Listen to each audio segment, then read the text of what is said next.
It said here that people of Gibeon were fighters. They were warriors. And they had all the techniques to fight. But they knew that against Joshua you cannot stand. So now they used their wisdom to come and be friends with him. And they made a covenant with him. They were very wise because they knew that to say that you are coming from far, you need to have old breads, destroyed clothes, old shoes and everything. They were ready. So they were very intelligent.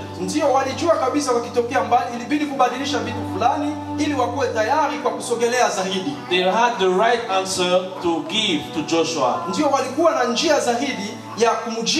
When he said, why should I sign a contract with you? They said, we heard about you. They said, we heard about you. I'm sorry. The people of outside, they know more about Jesus sometimes than the people of inside. In the house of God, sometimes we can play with the Lord. But those outside, they know who He is.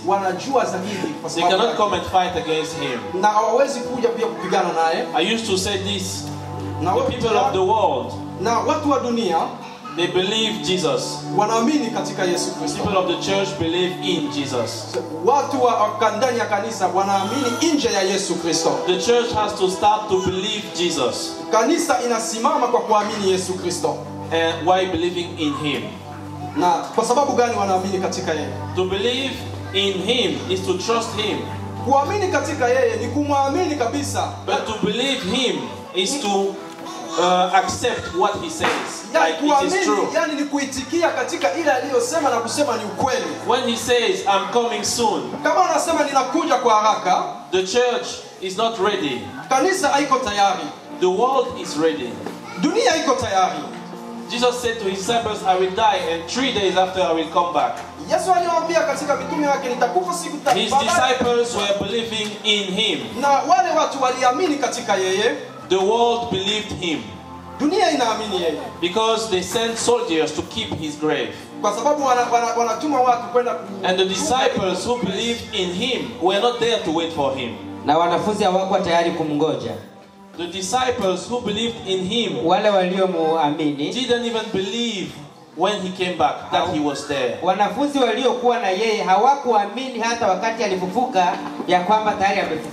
the world saw Him coming. When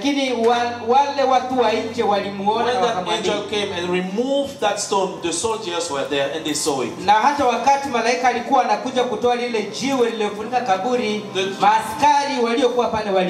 The church has to start to believe Jesus. Those people, they knew about Joshua. And they came. Then Joshua said, okay, I will protect you. But 3 days after, 3 days, what does it remind you?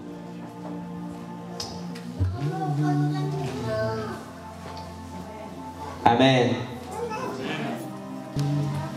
I will stop here. But since you are in the spirit this morning of prayers and miracles, I know that the Lord will do something here today. I know that the Bible says, in my name they will cast away demons. They will touch the sick, and the sick will be healed. I will not ask you to pray for your neighbor or whatever. I will just ask you to touch him. Touch your neighbor and pray for him the way you want him to pray for you.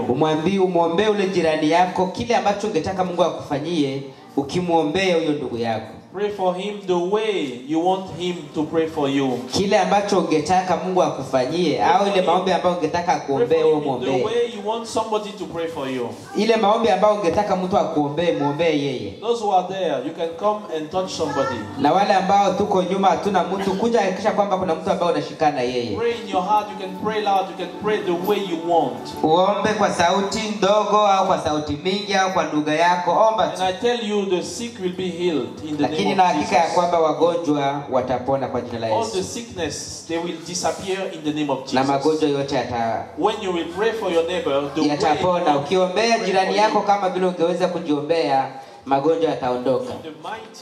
Katika jina la Yesu. Let us pray.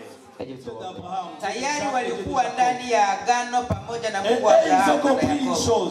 Na hivyo nataka nikuambie jambo moja. Ils ont compris une chose. Walielewa jambo moja. Et ils ont appris une chose. Walielewa jambo moja. Okay, je vais parler à Swahili, tu parles en anglais. Amen. Walitambua kitu kimoja.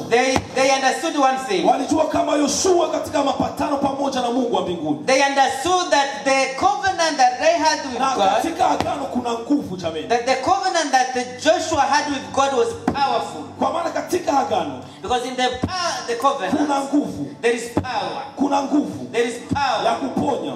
To heal. Kuna nguvu. There is power. Ya kuokoa. To deliver. Kuna nguvu. There is power. Ya kusaidia. To save. Wameona kwamba wao hawana nguvu wala hawawezi chochote. So they knew they were powerless. Wakataa kufanya agano pamoja na Yoshua. So they wanted to have a power. Walimwambia Yoshua hivi. A covenant with Joshua. Walimwambia Yoshua hivi. They wanted to have a covenant with Joshua because they said we heard.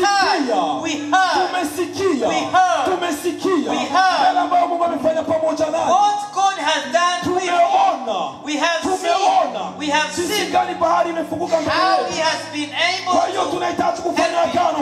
And we want to have that covenant with Him. We want to have the covenant with Him. The problem we have today is that we make covenant and we don't know who we have covenant with. We are believers, we are saved, we are in church, but we don't have a covenant. We don't have a covenant. There is power in the covenant. Vas-y, ça va? Ok. Amen. On va prier. Mais je vais te dire quelque chose. We are going to pray, but I want to say something. Après avoir prié pour le bien-aimé, when we are done to pray for this brother, je veux que nous allons faire une prière d'alliance. We want to make a prayer of covenant. Kwa maana Mungu alijishusha kavaa mwili wa mwanadamu akashuka kudunia. Gud, han kom ned og tager det her sådan krop som vi har for at være sammen med os. Wengine waliwazia kwamba atazaliwa mu mahitaji manyumba kubwa kubwa. Der nogen som der tænker at han skal føde på en sådan stor hus eller sådan en stor lejlighed.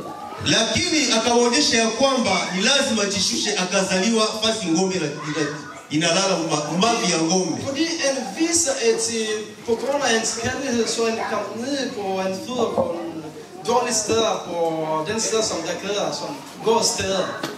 Siri kubwa Mungu alitaka tuonyeshe ni lazima tujishushe. Der har nogle ting som Gud vil gerne sige til os. Vi skal være sådan almindelige folke. Atakayejishusha Mungu atamuinua. Så hvis vi vil være almindelige folke så det Gud elsker også han skal tage dig op. Mungu anapatikana katika kujishusha. Sådan Gud vil sammen med de her folke som de har sådan almen som man skal sige. Sababu alishuka mpaka akatemewa mate akazarauliwa. Fordi han blevet nede til folke så der siger nogle grimme ord til ham. Akakufa kifo kichafu sana. Og så han døde sådan en død på dårlig sådan måde. Lakini akufungua kinywa chake. Men han ikke åbnede hans mund. Mpaka kisa alikata roho kwa msalaba. Og så på den tid som han blev sådan færdig på kors. Utaniambia sababu niko na sauti kubwa. Men undskyld fordi jeg har sådan en stor stemme. Jo kitu nitafuta kuambia tu kadogo. Det er de her ting som jeg vil gerne bare sige bare kun kort. Mungu ni upendo. Fordi Gud han kærlighed. Ujue tangie ukichukia mwenzako mtu ujue kwamba uko na probleme na Mungu. Så hvis fra i dag du skal vide, så hvis du bliver sur eller du har et problem med vänner eller som familj som skulle ut du har en problem med Gud. Alituachia amri moja peke yake. Aligia på sån lov, amri det betyder din lov, så vi ska följa den. Na njoo inafunga ile amri 10 ya Mungu.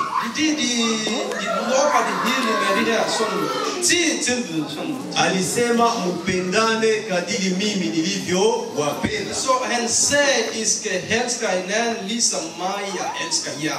Anasema hautachukia jirani yako mwenyewe karibu yako. Han säger att du kan inte bli sur eller du heller din neighbor. Kisha unasema unanipenda mimi Mungu. Så efter du säger att du älskar mig Gud. Anasema penda kwanza jirani. Han säger att du ska älska din neighbor. Ukimpenda yule mwenye kwa karibu yako. Så visst du älskar han som har sett på dig. Unafunga ile amri 10. Så det betyder att du lockar det här till Gud. Sababu ukimpenda mwenzako hautamtakia mabaya. Så visst du älskar en så du kan inte leva någon dålig eller förkert till. Ukimpenda mwenzako hautaona nasumbuka na huko karibu yake. Så visst du älskar någon så du kan inte så se en han problem så du har sett på han. Så visst du älskar han så du ska bara bli hjälpa till han. Hata ukikosea ile upendo itafinika ile mabaya. Så visst en leva någon dålig till dig det här kan det så det ska vara sån plus det här ting som en leva förkert till dig. Amen. Amen. Ile njoo nasikia Mungu anasema ndani. Det här som jag här till Gud säger mitt hjärta. Mungu abariki. Amen.